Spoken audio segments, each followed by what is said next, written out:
নমস্কার বন্ধুরা। কেমন আছেন আপনারা? সবাই ভালো আছেন তো?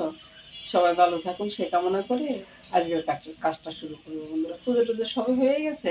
এখন প্রথমে বন্ধুরা সকালবেলার জল খাবারটা করবো আর কি। তো দেখতে থাকুন বন্ধুরা। শুভ সকাল। জলখাবারের জন্য বন্ধুরা চনার ডালটা সিদ্ধ করে রেখেছি আর কি। আর এখানে মুগ ডাল ভেজে রেখেছি, চালটা রেখেছি, আর সবজিটা কেটে রেখেছি। আলু আর কুমড়ো শুধু দিব। আজকে আর কোনো সবজি নাই ঘরে, সেজন্য আর অন্য কিছু দিচ্ছি না। এটা আবার বুনা খিচুড়ির মতোই হবে, একবার কি লেডা খিচুড়ির মতো হবে না। আমাদের নোয়াখালীর ভাষা আর কি এটা, আপনারা কিছু মনে করবেন না বন্ধুরা। তো বন্ধুরা কাজটা শুরু করি, তারপরে দেখাই। তো বন্ধুরা ডাল চাল সবে একসাথে দিয়ে দিছি, তরকারি সবে দিয়ে দিছি। এখানে নুন, হলুদ, চিনি, লঙ্কা, হলুদ তো আগে বলছি। তারপর তেজপাতাটা দিয়ে দিলাম, দারচিনি, এলাচি, আদা। তারপরে দিয়ে দিব একটু তেল। এবার ভালো করে মেখে নিব, একবার যতটা পারি ভালো করে মেখে নিব। জলটা দিয়ে দিলাম, ডবল জলটা দিয়ে দিলাম। এবার আবার একটু নেড়ে চেড়ে ঢাকা দিয়ে চুলার আঁচটা জ্বেলে দিব। এই তো বন্ধুরা কত সুন্দরভাবে বলক চলে আসছে। তো চুলার আঁচটা কমিয়ে দিলাম বন্ধুরা। এই দুদিন আমি ওই ফেসবুকে ভিডিও দিতে পারি না বন্ধুরা, ফেসবুকটা আমার বন্ধ ছিল, তাই আর কি। কেন যে বন্ধ করে দিল সেটাই বুঝলাম না।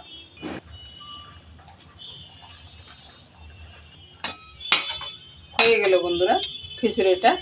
এবার চলে আসুন বন্ধুরা, প্লেটে নিয়ে নিচ্ছি। নমস্কার বন্ধুরা, শুভ সকাল। করবো বন্ধুরা হাঁসের মাংস। তো হাঁসের মাংসের জন্য কি কি মশলা লাগতেছে বন্ধুরা সেটা দেখাচ্ছি। আদা, রসুন, তারপরে জিরা ধনিয়ার গুঁড়া একসাথে ব্লেন্ড করে নিব আর কি। এখানে লং আছে, 4-5টা লং আছে, আর 2টা পেঁয়াজ আছে, এগুলোকে একসাথে ব্লেন্ড করে নিই। এই তো বন্ধুরা মশলার পেস্ট হয়ে গেছে। এবার মশলা পেস্টটা নিয়ে নিলাম বন্ধুরা। কদিন পর পরে হাঁসের মাংস হয়, আর শীতের দিন মানে হাঁসের মাংস আর পিঠার ধুম। নমস্কার বন্ধুরা।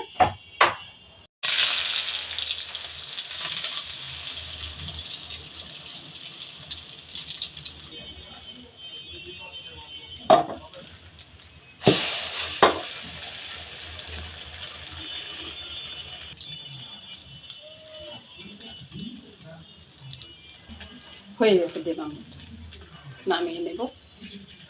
মাংসটা এখনো কাটা হয়নি। তো প্রথমে মুরগির মাংসটা রান্না করে নেব। মুরগির মাংসটা কেন রান্না করতেছি বলতে সেটা একবার শুনে নিই। আপনাদের মাসে না হাঁসের মাংস খায় না, তাই ওনার জন্য মুরগির মাংসটা রান্না করতেছি। এটা খোলা রাস্তা কমিয়ে ঢাকা দিয়ে রেখে দেব। এবার বন্ধুরা কষানোটা হয়ে যাবে। কষানো হয়ে যাওয়ার পরে একটু নেড়ে ছেড়ে ভালো করে একটু করে দেবো। এবার ঝোলের জন্য জলটা দিয়ে দিচ্ছি। বলক আসার পরে ওই যে দারচিনি এলাচিটা দিয়ে দিলাম। এই তো বন্ধুরা রান্নাটা হয়ে গেছে, এবার নামিয়ে নেব। এই তো বন্ধুরা অল্প একটু রান্নাটা হয়ে গেছে বন্ধুরা। নমস্কার বন্ধুরা। এই তো বন্ধুরা হাঁসের মাংসটা ধুয়ে টুয়ে নিয়ে আসছি। তো এবার এটার ভিতরে নুন, হলুদ সবে দিয়ে দিই।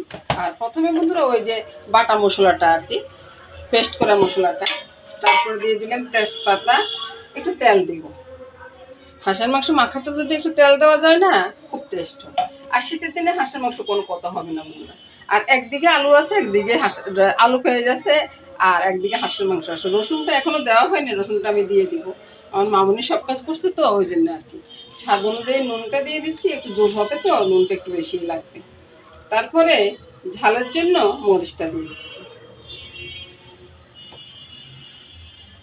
একটু বাড়িয়ে দিলাম। হাঁসের মাংস তো একটু বাড়তি মরিচ লাগে। তো হলুদ গুঁড়ো দিয়ে দিলাম। এবার বন্ধুরা ভালো করে মেখে নিই। এবার রসুনটা দিয়ে দিচ্ছি, আর যতটা ভালো করে পারি ততটা ভালোভাবে মেখে নেব। তেল দিছি কিনা বন্ধুরা আপনারা একটু বলুন তো। আসলে আমি সব কিছু ভুলে যাই বুঝছেন। একবার ভালো করে মেখে নেব, এভাবে যতটা পারি ভালো করে মেখে নিব। এবার হাত দিয়ে মাখাতে মাখাতে না অর্ধেকটা রান্না হয়ে যাবে আর কি। তো আমার যে বন্ধুরা হাঁসের মাংস বেশি পছন্দ করেন তারা মনে সবাই জানেন এই জিনিসটা। হাঁসের মাংস যতটা বেশি মাখানো হয় তত এই টেস্টটা বেড়ে যায়। এই তো বন্ধুরা মেখে নিয়েছি। আর কয়টা হাঁস সেটাই বলা হয়নি, এখানে 2টা হাঁস আছে বন্ধুরা। তো এই জন্য একটু বেশি আর কি। আমি দেখাইতে পারতেছি কিনা জানি না, তো রান্নাটা আরম্ভ করি বন্ধুরা। আজকে কিন্তু রাখার আর সময় নেই। তো এবার বন্ধুরা প্রথমে আমি রসুনটা ছেড়ে দিব। রসুনটা ছেড়ে দিয়ে তারপরে মাংসগুলো দিব।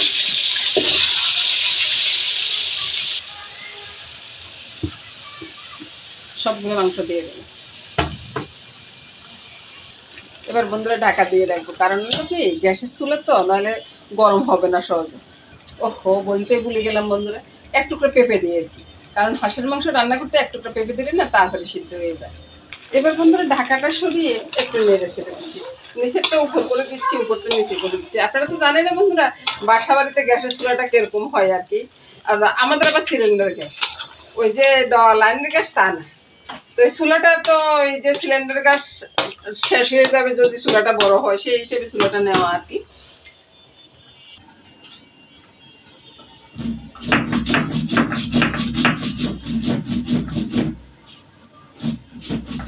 মশলাটা বেশি নিচ্ছি বন্ধুরা, আমার পাড়াটা কিন্তু উপরে ওঠানো আমার সুবিধার জন্য আর কি।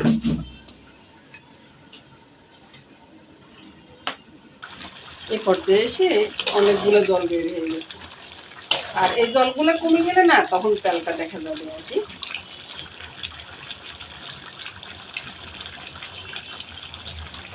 এই পর্যায়ে এসে বন্ধুরা আমি আলুগুলো তুলে নিয়েছি, কারণ হলো কি আলুগুলো থাকলে না আলুগুলো গলে যাবে, পেঁয়াজও গলে যাবে গেলো। আর আজকে আমার মামুনি না পেঁয়াজগুলো সব কুচাই দিচ্ছে, গোটা দেয় নাই। আমার ছেলে আবার গোটা পেঁয়াজটাই বেশি পছন্দ করে আর কি। তো কষানোটা হয়ে গেছে বন্ধুরা, দেখুন না কেমন একটা তেল বের হচ্ছে, আর একটু কষাবো আর কি। এ পর্যায়ে এসে আলুগুলো ছেড়ে দিচ্ছি, তারপরে গরম জল পেয়ে দিবি, ঠান্ডা জল দেবো না। আর একের রান্না মনে করবেন না বন্ধুরা, এক একদিন এক এক রকম করে রান্না করা আর কি। ওই যে গতদিন সর্ষের তেল দিছি মাখাতে, আজকে কিন্তু সর্ষের তেল দিইনি, কারণ গতদিন আমি খাই নাই, আজকে আমি খাবো তো ওই জন্য সর্ষের তেল দেওয়া হয়। এবারে গরম জলটা দিয়ে নেড়ে চেড়ে রান্নাটা সেরে নিব। এর ফাঁকে মশলাটা বেটে নিয়েছি তো, সেটা তো আপনাদেরকে দেখাইলাম। মশলাটা দিয়ে দিব আর কি, একটু পরে দিব। এবার দেখুন তো বন্ধুরা মাংসের কালারটা কেমন হয়েছে না। হাঁসের মাংসের কালারটা দেখলে তো খেতে ইচ্ছে করবো বন্ধুরা, তাই না? কিছুক্ষণ বলক আসুক, তারপরে আমি ওই যে দারচিনি এলাচের পেস্টটা ছেড়ে দিব আর কি। এবার ওই যে দারচিনি এলাচের পেস্টটা বেটে নিয়েছি যে ওটা ছেড়ে দেবো। হাঁসের মাংসটা একটু বাটা দিলে দেবে না, টেস্ট একটু বেড়ে যায় আর কি গুঁড়ার থেকে, ওই জন্যই দেওয়া। কিছুক্ষণ পরে নামিয়ে নেব বন্ধুরা। এবার চুলাটা বন্ধ করে দেব,